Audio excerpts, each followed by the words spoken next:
Welcome back, everyone, as we take a look at parts 3 and 4 of Henry Ford from our friends at Extra History. If you did not see the first 2 episodes of my reaction, there's a link in the description, as well as the link to the original for part 3. Encourage you all to watch it all first without my commentary, all 5 parts, and then come back and watch this, and definitely check out some of their other content. We want to keep supporting our original content creators. We'll do parts 3 and 4 today, and we'll come back tomorrow with part 5. And as always, with any series that I do, if you're a member or patron, you get to see all the episodes a day in advance from when they go out for the general public. So if you're watching 3 and 4 right now and you want to see 5, if you're a member or a patron, you can do that right now. Thanks for watching. Let's go ahead and dive in. San Francisco, California, April 18th, 1906. No one in California wants a Ford car. Or any car, really. I mean, why would you, right? It's the American West. Horses are plentiful, reliable, and require little maintenance. For instance, inside the city's only Ford dealership, its stock of Model A's have sat for a year without a sale. But then, the ground begins to shake. Buildings start to collapse into the street. And after a 42-second-long earthquake and a day of resulting fires, 80% of the city's buildings are destroyed. And that's a great point that he makes there, that part of it was the earthquake, but it was the aftermath of the earthquake that was especially devastating with all of the fires that happened. 3,000 die, with more screaming coming from underneath the rubble. Quickly, the dealer hands his stock of Model A's to the city. The cars climb hills and traverse brick-littered streets. They haul beams out of the way and carry supplies to refugees. They go where the horses, terrified of the noise, smells, and flames, simply won't. And within 5 days, Ford representatives arrive with new stock, telling the city to pay when they can. California had just learned to love the automobile.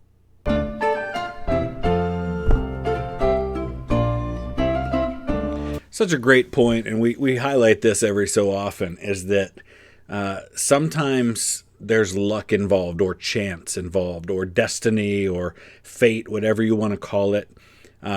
People and circumstances that otherwise would not have gone in a particular direction, but because something happens, it all works out. And in this case, an earthquake happens, and it kind of spurs on the advent of the automobile in the West. Thanks so much to Imprint for helping me to learn cool new stuff really fast. The Model A was a revelation to people who previously didn't have cars, but it wasn't exactly a good car. In fact, Ford's rapid cycling through the alphabet models was partially because he kept fixing or upgrading designs. And through that time, he searched for his ideal car, one that would be affordable for the modestly successful farmer and bring freedom to rural America. And that was the Model T. The Model T was a highly engineered and innovative vehicle. There's a reason why if you start mentioning Model B, Model C, Model D, nobody knows what that is, but pretty much everybody knows what a Ford Model T is. Not only because it was so successful, but because it was made for so dang long. When's the last time a specific model of a car was made for like 2 decades? While most cars trended heavy, the T was light, only 1,200 pounds. And unlike previous cars where the engine came in pieces, its engine block was made out of a single piece of metal. Originally, cars had placed the steering wheel on the right-hand side, a legacy of the railroad since that's where the conductor sat. But in the Model T, Ford moved it to the left, which he considered safer. The rest of the industry would later follow suit. And to ignite the gasoline air mix, it had a revolutionary magneto flywheel, which used magnets to create a spark. Further, he built it specifically to work on America's farm roads, which were mostly dirt, mud, and gravel. He gave the chassis high clearance and set the wheelbase the same as a carriage, so it could drive in the wheel ruts where the ground was firmer. Throw some belts around the axle. See, these are like little things that in hindsight just seem obvious, that it makes sense. But at the time, people weren't thinking about this stuff.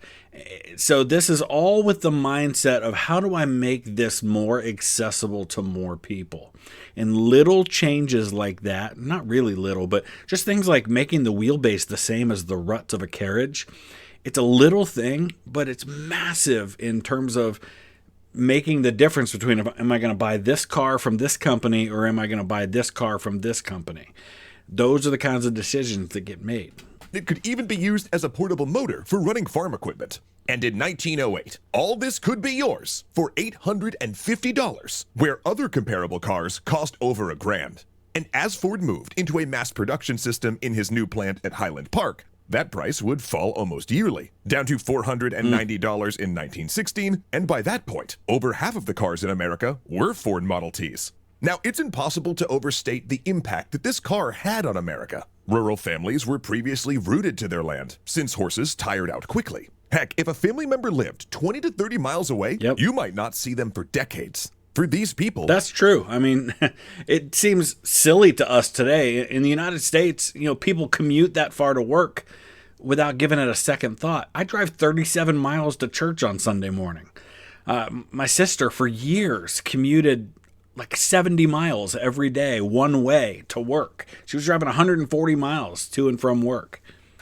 It truly opened the world to them and gave them a sense of freedom and happiness. It also connected people to America's wild spaces, allowing city dwellers to visit the woods, allowed access to better medical treatment for those not usually near it, and even created the vacation.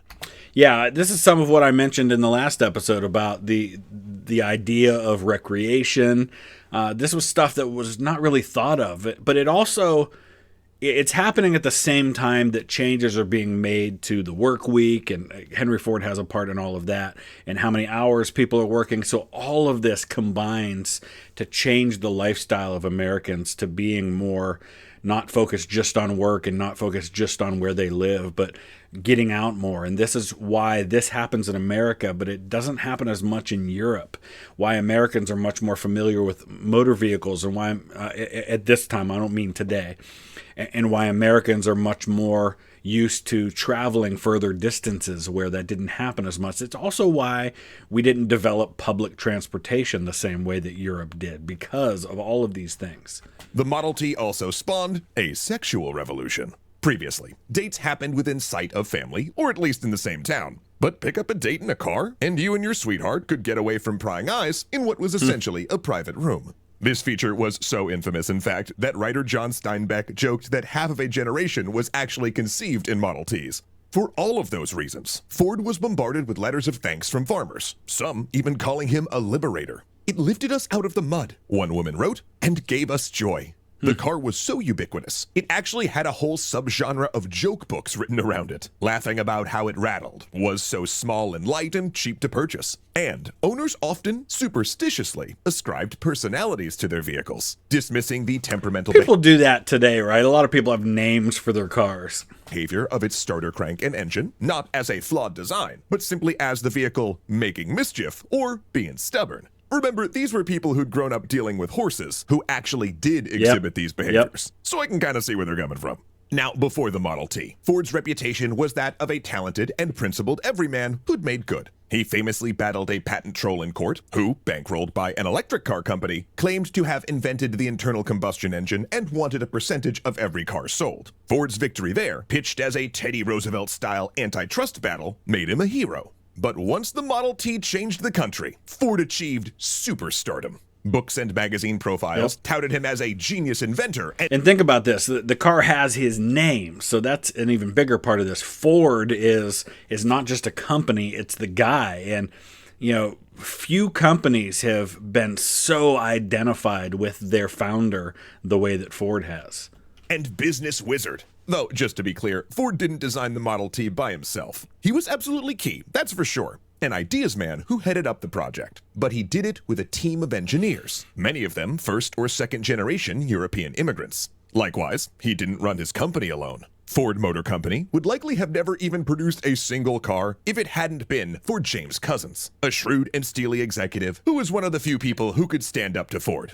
Had it not been for Couzens forcing the Model A to market, Ford probably would have destroyed the company by refusing to release a product until it was perfected. We all need people in our lives who are willing to tell us what we need to hear. And the reality is that if you look at some of the people in influential and powerful positions who have ultimately failed, in many cases, they had surrounded themselves with yes men and wouldn't have people who would tell them things like that. Perfect example, think of World War II. The Germans invade the Soviet Union, Operation Barbarossa. And initially, people, the higher-ups, were telling Stalin that this was happening. And he so badly punished the people who were telling him that because he didn't want to believe it was true, that nobody after that was willing to tell him those things.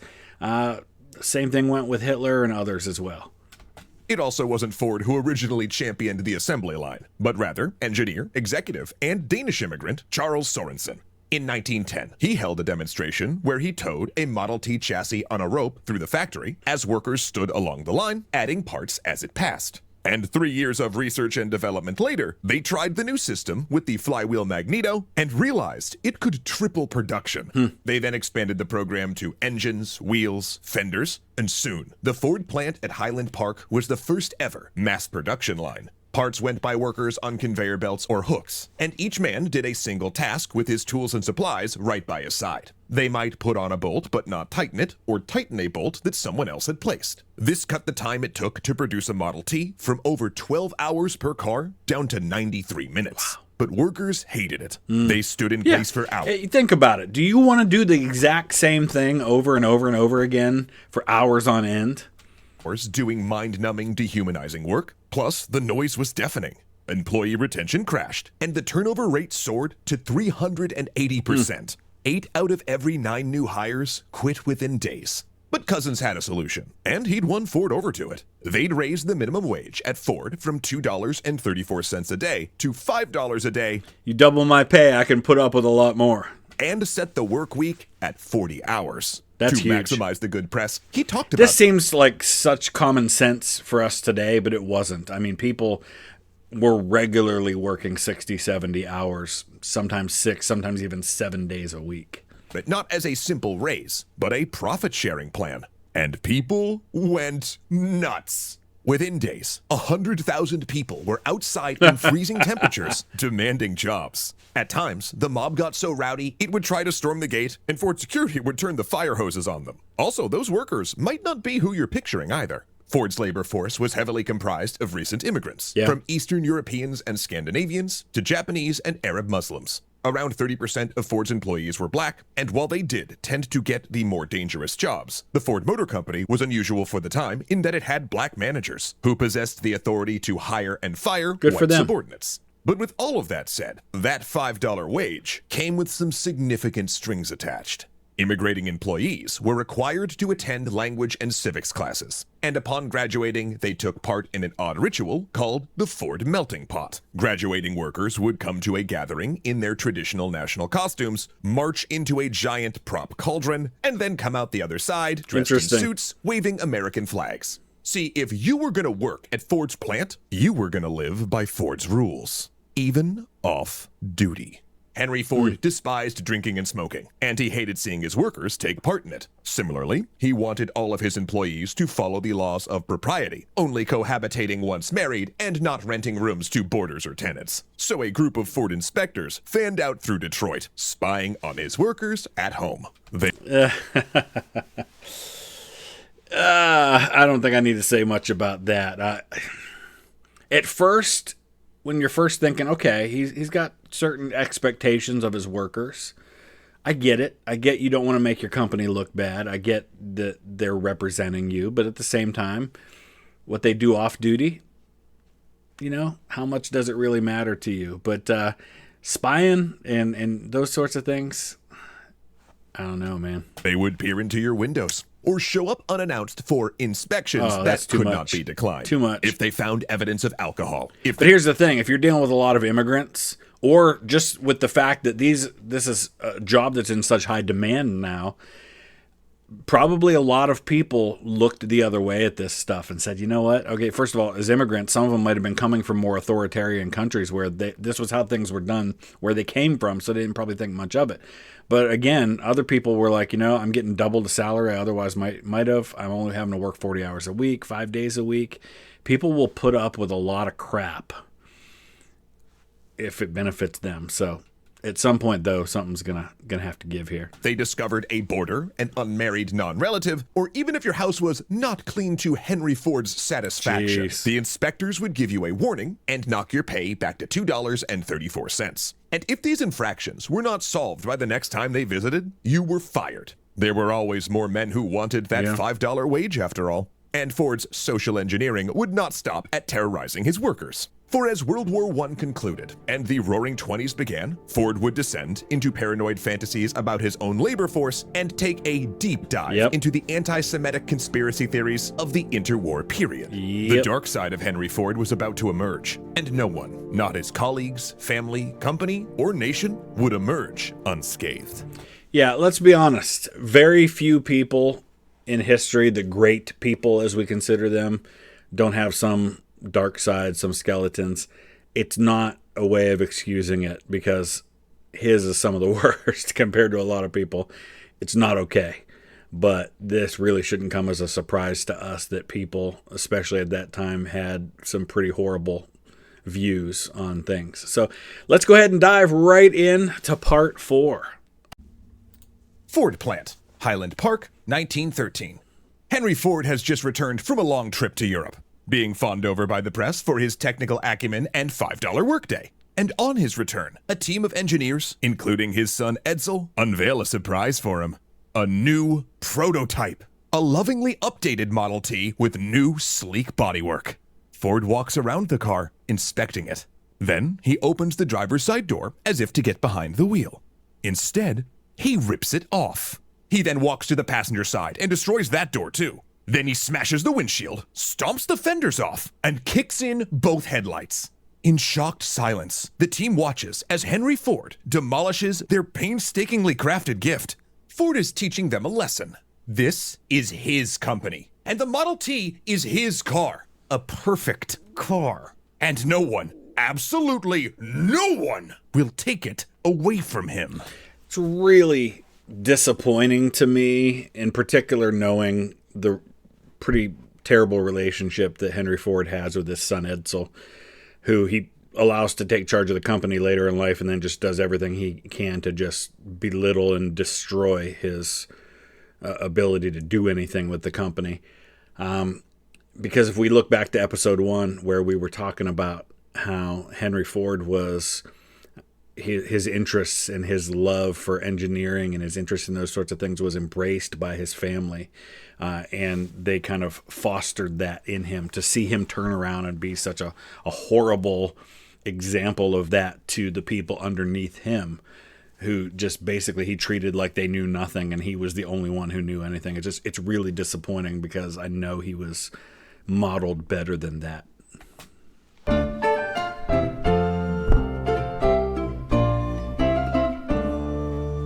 This series on Henry Ford was chosen by our awesome patrons over on Patreon. And if you want to have a say in the historical topics that we actually make shows about, stay tuned until after the episode.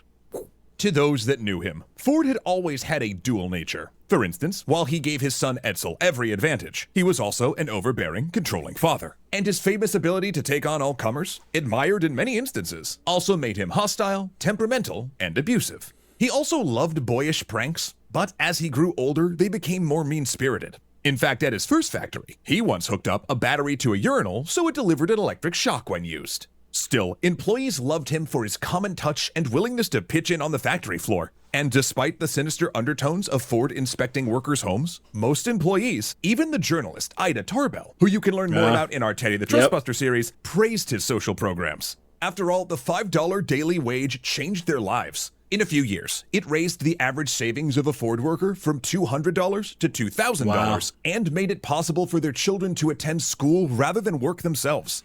But that's the unfortunate reality, is that when you change people's lives like that, if you're not a more grounded person, that can go to your head and that can give you a level of self-importance that you don't deserve to have. Plus, Ford's minimum wage became the standard in American manufacturing, vaulting millions to the middle class. His techniques of mass production, at the time called Fordism, also spread, lowering the cost of manufactured goods. These policies were transformative for the American workers, perhaps even more than the Model T, and Ford was celebrated as a hero for it.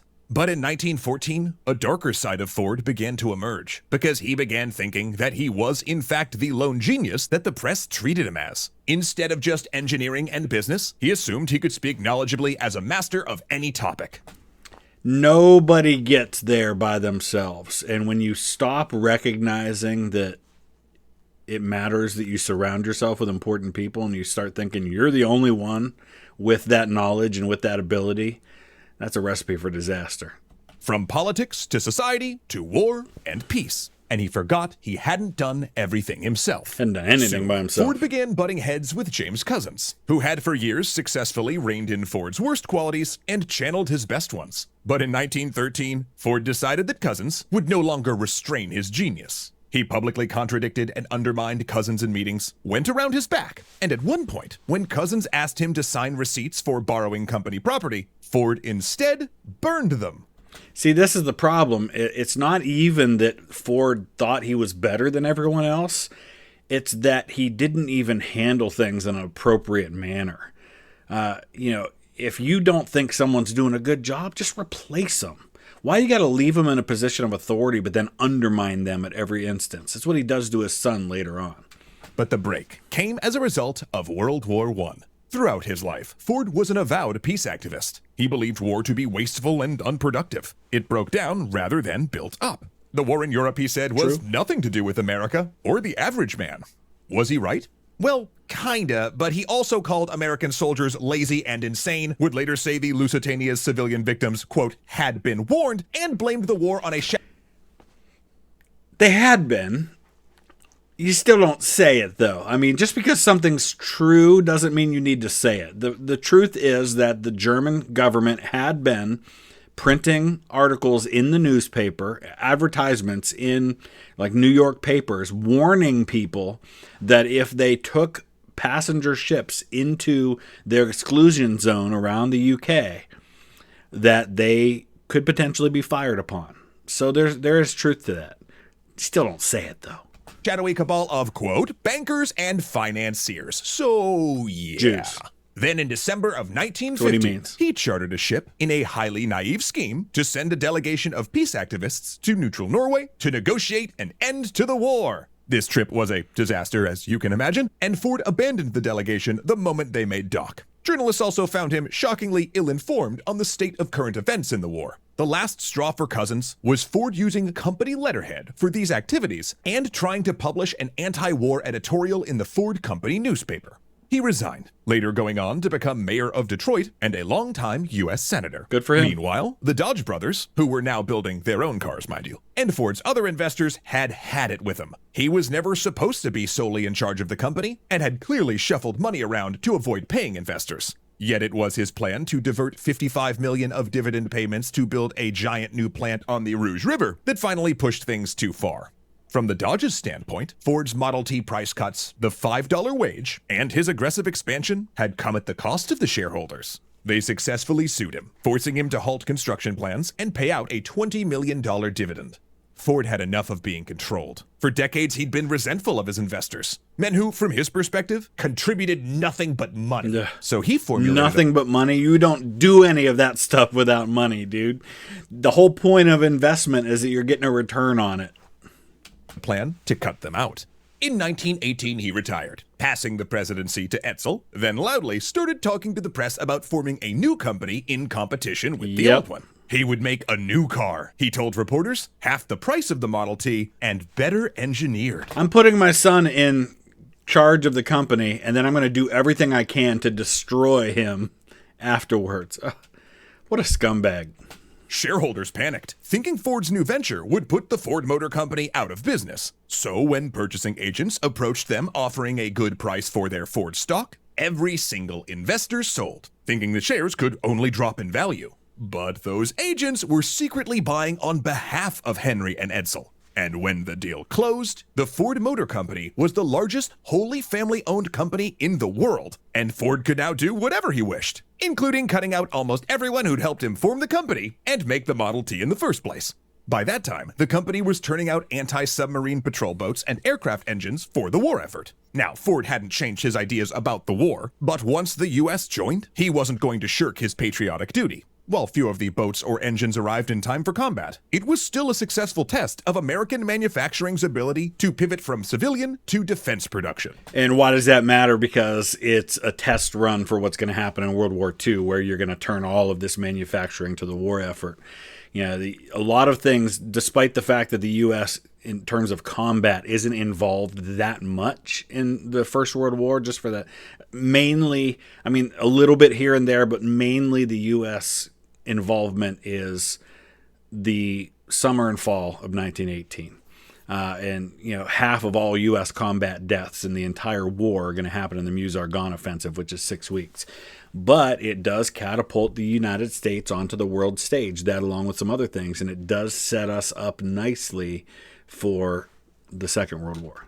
Yet the end of the war brought no relief, for in 1919, Ford experienced the worst courtroom drama of his life. See, he'd sued the Chicago Tribune for libel, after it ran an article calling him an anarchist and ignorant idealist. With the trial hanging on whether those accusations were true, Ford had to personally take the stand to refute both claims. Though it was immediately clear he was no anarchist, the cross-examination exposed how uninformed Ford was on the basic facts of American history and government. On the stand, he said the American Revolution took place in 1812 and identified Benedict Arnold as a famous writer. He denigrated the idea of studying history altogether, saying he was interested in the future and that leaders' knowledge of the past hadn't helped prevent the Great War, so Ford won the case. A measly 6 cents in damages, but the coverage was absolutely brutal. And Ford, who had already cut so many people out of his life, drew further inward and became angrier.